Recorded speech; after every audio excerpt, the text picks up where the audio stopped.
आज हम अयोध्या सिंह उपाध्याय हरिऔध द्वारा रचित पवन दूतिका का अध्ययन करेंगे, जो प्रिय प्रवास महाकाव्य से लिया गया है।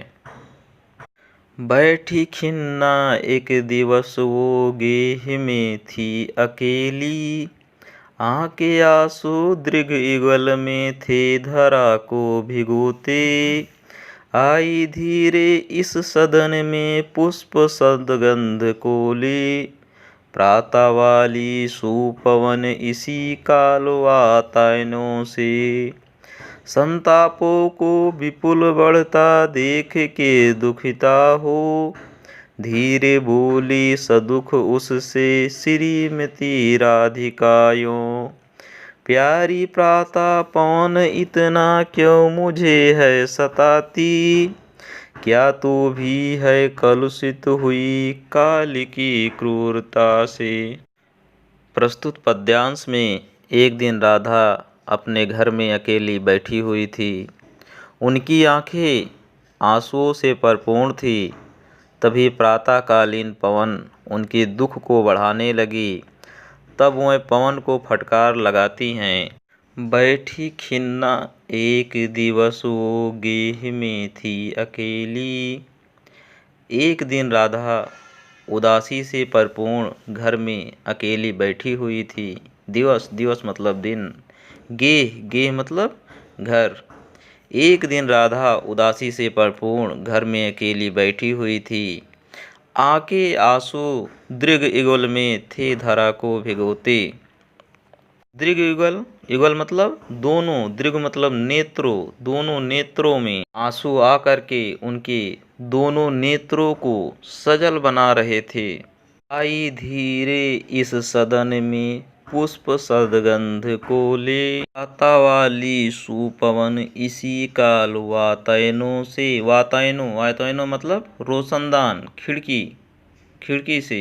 इसी समय प्रातःकालीन सुगंधित पवन रोशनदानों से होकर घर के भीतर आई।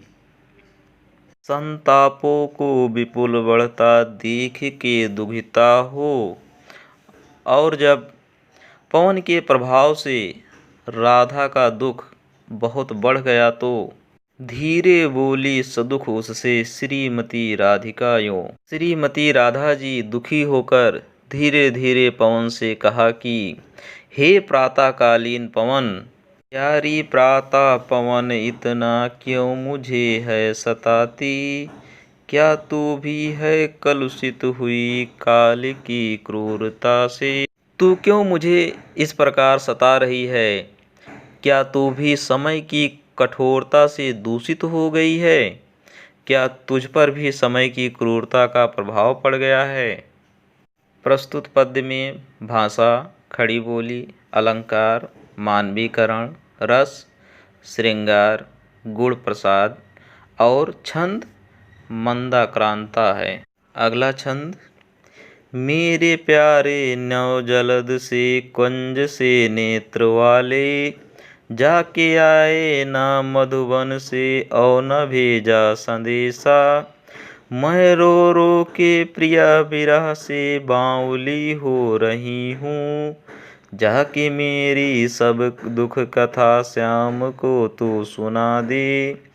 ज्यों ही मेरा भवन तज तू अल्प आगे बढ़ेगी, शोभा वाली सुगत कितनी मंज कुंजे मिलेंगी।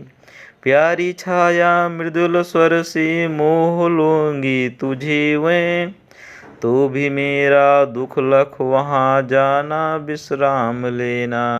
प्रस्तुत पद्य में राधा जी पवन को दूतिका बनाकर उसके द्वारा कृष्ण को संदेश भिजवाती हैं। वह पवन से मार्ग में पड़ने वाली मनोहारी सुषमा का वर्णन करते हुए उसे उससे प्रभावित नहीं होने के लिए कहती हैं। मेरे प्यारे नव जलद से कुंज से नेत्र वाले।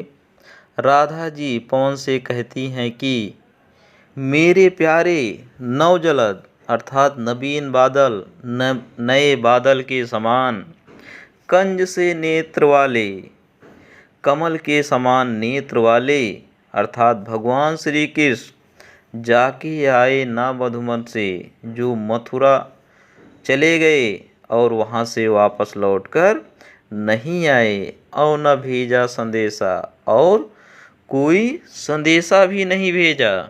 मैं रो रो के प्रिया विरह से बावली हो रही हूँ। मैं रो रो कर अपने प्रियतम भगवान श्री कृष्ण के विरह में रो रो कर पागल हो रही हूँ। जाके मेरी सब दुख कथा श्याम को तू सुना दे। हे पवन दूत का, तू भगवान श्री कृष्ण के पास जाकर मेरी सारी दुख की कथा को उन्हें सुना दे। ज्यों ही मेरा भवन तज तू अल्प आगे बढ़ेगी। राधा जी पवन दूतिका से कहती हैं कि जैसे ही मेरा घर त्याग कर तू थोड़ा सा आगे बढ़ेगी, शोभा वाली सुगध कितनी मंजू कुंजे मिले। तुझे अत्यंत सुंदर तथा सुखद अनेक कुंजे दिखाई देंगी। प्यारी छाया मृदुल स्वर से मोह लेंगी तुझे वे। उनकी छाया बड़ी शीतल तथा आकर्षक है। पक्षियों के चहकने से उनसे अत्यंत मधुर ध्वनि निकलती है। अपने इन गुणों के कारण वह तुझे मोहित कर ले, तो भी मेरा दुख लख वहाँ जाना विश्राम लेना।